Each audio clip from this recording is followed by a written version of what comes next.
بسم اللہ الرحمن الرحیم۔ السلام علیکم۔ ڈاکٹر اسرار احمد کی مجموعہ تقاریر رسول کامل صلی اللہ علیہ وآلہ وسلم کی آج 12ویں اور آخری ویڈیو ہے۔ اس ویڈیو میں یقیناً ہم جان سکیں گے کہ اب ہمارا فرض کیا ہے۔ نبی اکرم صلی اللہ علیہ وآلہ وسلم سے ہمارے تعلق کی بنیادیں اور نبی صلی اللہ علیہ وآلہ وسلم مشن کی تکمیل اور ہمارا فرض۔ اعوذ باللہ من الشیطان الرجیم، بسم اللہ الرحمن الرحیم۔ پس جو لوگ ایمان لائے ان نبی اکرم صلی اللہ علیہ وآلہ وسلم پر اور جنہوں نے ان کی توقیر و تعظیم کی اور جذبہ احترام کے ساتھ جنہوں نے ان کی مدد و حمایت کی، ان کے کام اور ان کے مشن میں ان کے دست و بازو بنے اور ان صلی اللہ علیہ وآلہ وسلم کے فرض منصبی کی تکمیل میں اپنی قوتوں، صلاحیتوں اور توانائی کو کھپایا، اور جنہوں نے اس نور کا اتباع کیا، پیروی کی جو ان صلی اللہ علیہ وآلہ وسلم کے ساتھ نازل کیا گیا ہے، یعنی قرآن مجید، تو یہی لوگ ہیں جو خدا کے ہاں فلاح پانے والے، کامیاب و کامران اور شاد کام ہونے والے قرار پائیں گے۔ قال النبی الذین نصیحۃ قلنا لمن قال للہ ولکتابہ ولرسولہ ولأئمۃ المسلمین وعامتہم، صدق اللہ العظیم و صدق رسولہ الکریم۔ امت مسلمہ اس وقت جس صورتحال سے دوچار ہے اس کی تفصیل میں جانے کی چندہ احتیاج نہیں ہے۔ ہر صاحب نظر آگاہ ہے کہ عزت اور وقار اور سربلندی گویا کہ ہم سے چھین لی گئی ہے، اور اللہ تعالیٰ معاف فرمائے، واقعہ یہ ہے کہ جو مغضوب علیہم قوموں کا نقشہ قرآن مجید میں کھینچا گیا ہے، مختلف اعتبارات سے وہی نقشہ آج ہمیں اپنے اوپر منطبق ہوتا نظر آتا ہے۔ افتراق ہے، باہمی خانہ جنگیاں ہیں، اختلافات ہیں۔ وحدت امت جو مطلوب ہے تو اس کا شیرازہ پارا پارا ہو چکا ہے۔ سوال یہ ہے کہ اس صورتحال کا حل کیا ہے؟ اس کے لیے ہم کس طرف رجوع کریں؟ اس کا جواب اگر ایک لفظ میں جاننا چاہیں تو وہ یہ ہے کہ خلوص اور اخلاص کا رشتہ اور وفاداری کا تعلق السرنو اللہ سے، اس کی کتاب سے اور اس کے رسول صلی اللہ علیہ وآلہ وسلم سے استوار کیا جائے اور صحیح بنیادوں پر قائم کیا جائے۔ ابھی جو حدیث میں نے آپ کو سنائی، اس کی روح سے نبی اکرم صلی اللہ علیہ وآلہ وسلم نے یہ فرمایا، دین تو بس خیر خواہی اور خلوص اور اخلاص اور وفاداری کا نام ہے۔ پوچھا گیا کہ حضور صلی اللہ علیہ وآلہ وسلم کس کی وفاداری، کس سے خلوص و اخلاص؟ حضور صلی اللہ علیہ وآلہ وسلم نے ارشاد فرمایا، اللہ سے، اس کی کتاب سے اور اس کے رسول صلی اللہ علیہ وآلہ وسلم سے اور مسلمانوں کے رہنماؤں اور قائدین سے اور عامۃ المسلمین سے۔ اللہ تعالیٰ کے ساتھ خلوص و اخلاص کا جہاں تک تعلق ہے، تفصیل میں جانے کا موقع نہیں ہے، وہ ایک لفظ میں ادا کیا جا سکتا ہے، التزام توحید اور شرک سے اجتناب۔ شرک کی ہر نوعیت سے، ہر شائبے سے اپنے آپ کو پاک کر لیا جائے تو یہ اللہ تعالیٰ کے ساتھ وفاداری ہے۔ اگرچہ کام آسان نہیں، بقول علامہ اقبال، ابراہیمی نظر پیدا کر مگر مشکل سے ہوتی ہے، ہوس چھپ چھپ کے سینوں میں بنا لیتی ہیں تصویریں۔ جہاں تک قرآن مجید اور نبی اکرم صلی اللہ علیہ وآلہ وسلم کے ساتھ خلوص اور اخلاص کا معاملہ ہے تو یہ در حقیقت دو چیزیں نہیں، ایک ہی ہیں، اس لیے کہ نبی اکرم صلی اللہ علیہ وآلہ وسلم قرآن مجسم ہے، قرآن حکیم مصحف ہے، قرآن متلو ہے، اور حضور صلی اللہ علیہ وآلہ وسلم قرآن مجسم ہے۔ جیسے کہ فرمایا ام المومنین حضرت عائشہ صدیقہ نے، جب ان سے یہ فرمائش کی گئی کہ ہمیں حضور صلی اللہ علیہ وآلہ وسلم کی سیرت بتائیے، آپ رضی اللہ تعالیٰ نے سوال کیا، کیا تم قرآن نہیں پڑھتے؟ اور جب جواب اسبات میں آیا تو آپ رضی اللہ تعالیٰ نے فرمایا، کانا خلقہ القرآن، حضور صلی اللہ علیہ وآلہ وسلم کی سیرت قرآن ہی تو ہے۔ اب ہمیں یہ سوچنا چاہیے کہ نبی اکرم صلی اللہ علیہ وآلہ وسلم کے ساتھ خلوص و اخلاص کے تقاضے کیا ہیں؟ حضور صلی اللہ علیہ وآلہ وسلم کے ساتھ ہماری وہ نسبت کیسے قائم ہو سکتی ہے جس کے بارے میں علامہ اقبال نے سادہ ترین الفاظ میں تو یوں کہا کہ کی محمد سے وفا تو نے تو ہم تیرے ہیں، یہ جہاں چیز ہے کیا لوح و قلم تیرے ہیں۔ اور بڑے پرشکوہ انداز میں کہا بمصطفیٰ برسا خویش را کے دی ہم اوست اگر باؤنر سیدی تمام بلوہ بھی است۔ غور کرنے سے معلوم ہوتا ہے کہ نبی اکرم صلی اللہ علیہ وآلہ وسلم سے ہمارے تعلق کی بنیادیں 4 ہیں۔ آج جو آیت تلاوت کی گئی اس کا پس منظر بڑا عجیب ہے۔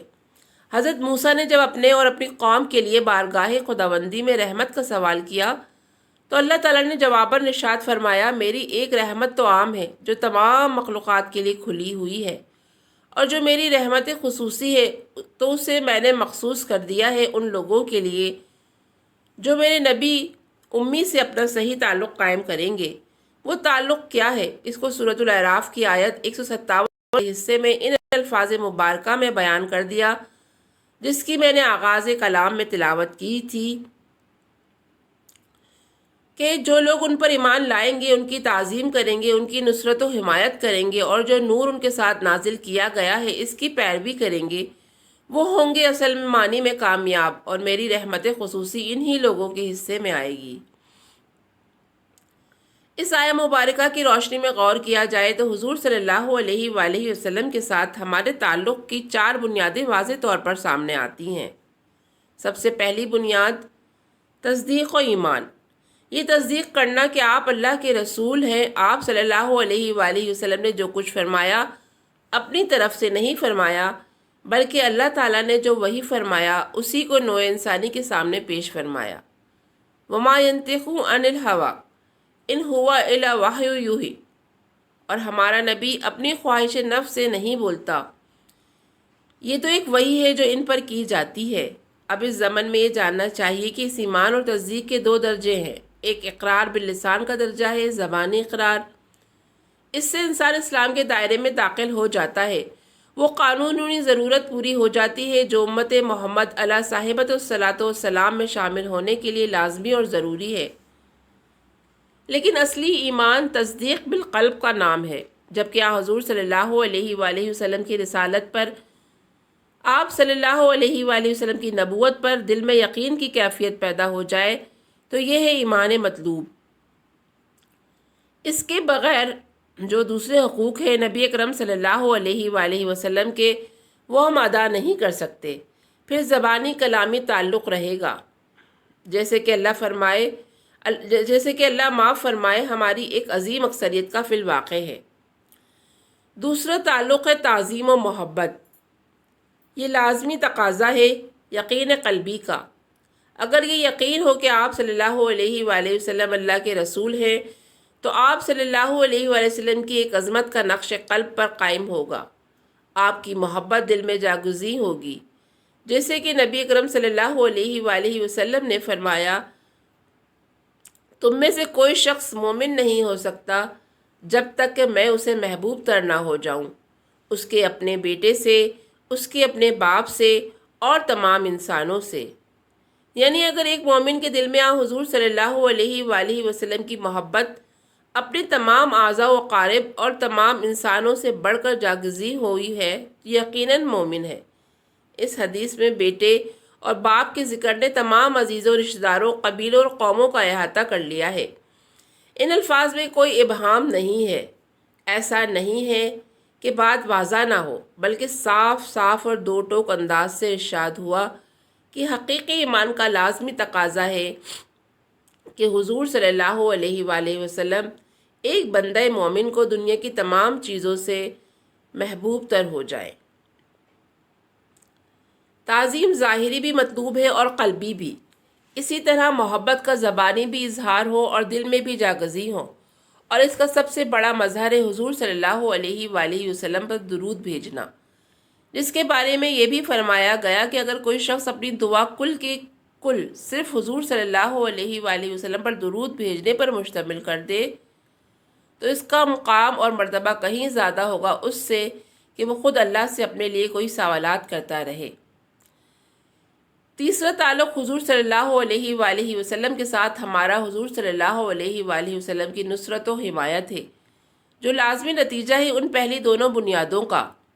وہ ہے حضور صلی اللہ علیہ وآلہ وسلم کی اطاعت اور آپ صلی اللہ علیہ وآلہ وسلم کا اتباع۔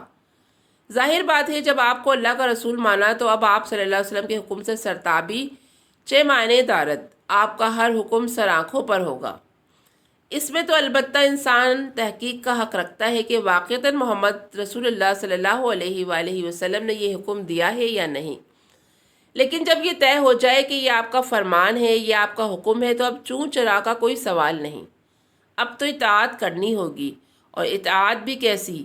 وہ اطاعت جس کے بارے میں قرآن مجید میں فرمایا گیا، پس نہیں تیرے رب کی قسم یہ لوگ ہرگز مومن نہیں ہیں جب تک اپنے نزاعات میں آپ ہی کو حکم نہ مانیں، اور جو کچھ آپ فیصلہ فرمائیں اس پر اپنے دلوں میں کوئی تنگی محسوس نہ کریں، بلکہ آپ صلی اللہ علیہ وآلہ وسلم کے فیصلے کے آگے دل کی پوری آمادگی اور خوشی کے ساتھ سر تسلیم خم نہ کر دیں۔ یہی بات حضور صلی اللہ علیہ وآلہ وسلم نے فرمائی، تم سے کوئی شخص مومن نہیں ہو سکتا جب تک اس کی خواہش نفس اس ہدایت کے تابع نہ ہو جائے جو میں لے کر آیا ہوں۔ جب اطاعت کے ساتھ محبت کی شیرینی شامل ہو جائے تو اس طرز عمل کا نام ہے اتباع۔ اس کا دائرہ بہت وسیع ہے۔ ظاہر ہے کہ اطاعت تو ان احکام کی ہوگی جو حضور صلی اللہ علیہ وآلہ وسلم، لیکن اتباع ان تمام اعمال و افعال کا ہوگا جن کا صدور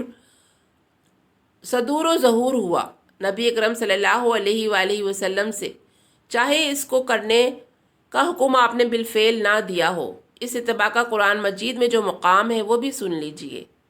سورۃ آل عمران آیت 31 میں فرمایا گیا، اے نبی صلی اللہ علیہ وآلہ وسلم، ان سے کہہ دیجئے کہ اگر تم اللہ سے محبت رکھتے ہو تو تم لوگ میری اتباع کرو، اللہ تم سے محبت کرے گا اور تمہاری خطاؤں کو ڈھانپ لے گا۔ اس آیت کریمہ سے اتباع رسول کی یہ اہمیت سامنے آتی ہے کہ اللہ سے محبت کا دعویٰ ہے تو جناب محمد رسول اللہ صلی اللہ علیہ وآلہ وسلم کا اتباع لازم و لابد ہے۔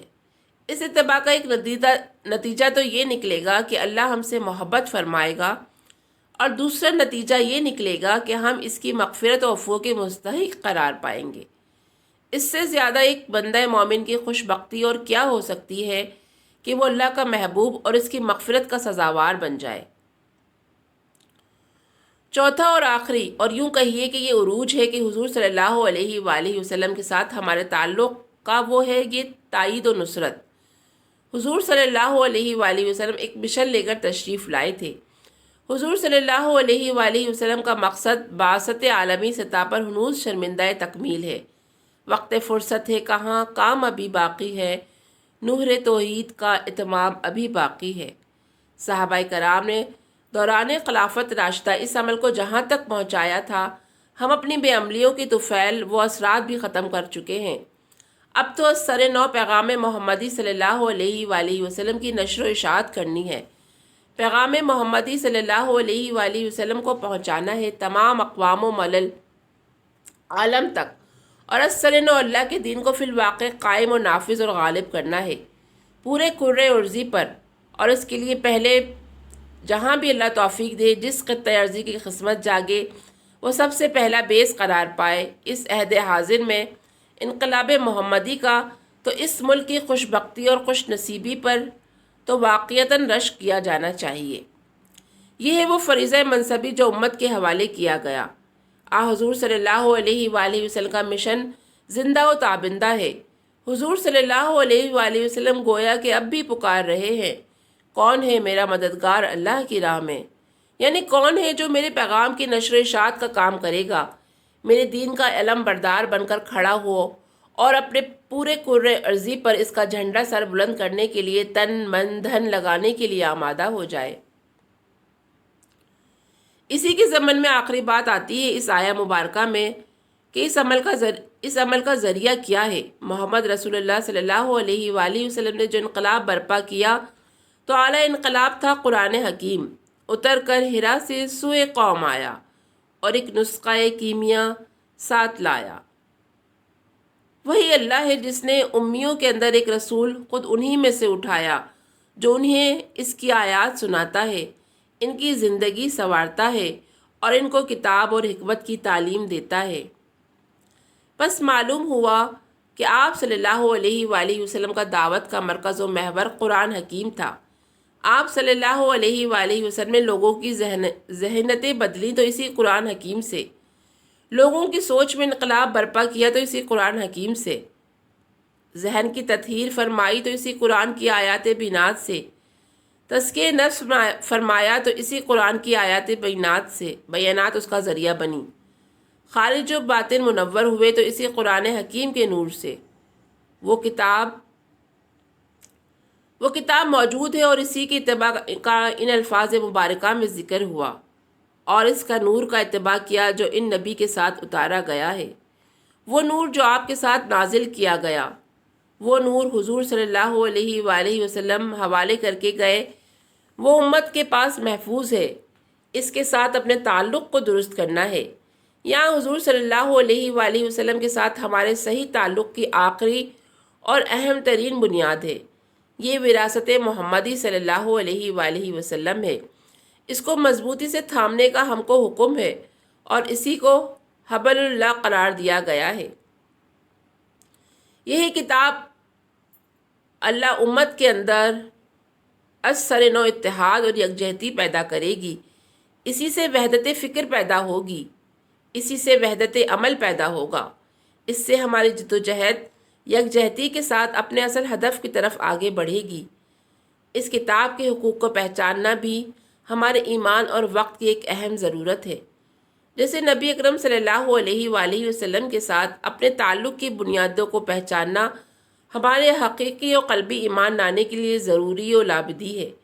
یہی در حقیقت میلاد النبی صلی اللہ علیہ وآلہ وسلم کا اصل پیغام ہے، یہی اصل لمحہ فکر یہ ہے، اس کو از سر نو سمجھیں اور محمد رسول اللہ صلی اللہ علیہ وآلہ وسلم حضور کی لائی ہوئی کتاب مبارک کے ساتھ اپنی نسبت کو پوری درستگی کے ساتھ بتمام و کمال از سر نو استوار کر لے۔ اس کتاب کو مانیں جیسا کہ اس کے ماننے کا حق ہے، اسے پڑھیں جیسا کہ اس کے پڑھنے کا حق ہے، اس کو سمجھیں جیسا کہ اس کو سمجھنے کا حق ہے، اس پر عمل کریں جیسا کہ اس پر عمل کا حق ہے، اور پھر اس کے مبلغ، داعی اور معلم بن جائیں جیسے کہ اس کی تبلیغ، دعوت، تعلیم اور تبیین کا حق ہے۔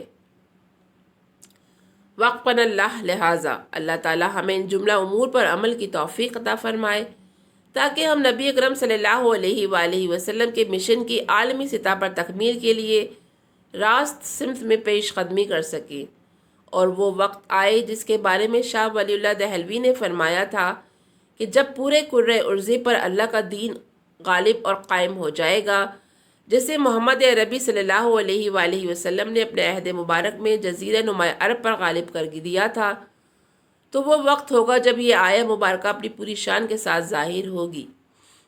وَالَّذِي أَرْسَلَ رَسُولَهُ بِالْهُدَى وَدِينِ الْحَقِّ لِيُظْهِرَهُ عَلَى الدِّينِ كُلِّهِ وَكَفَى بِاللَّهِ شَهِيدًا وصلی اللہ علی محمد وعلی آلہ وصحابہ وسلم تسلیما، وآخر دعوانا ان الحمد للہ رب العالمین۔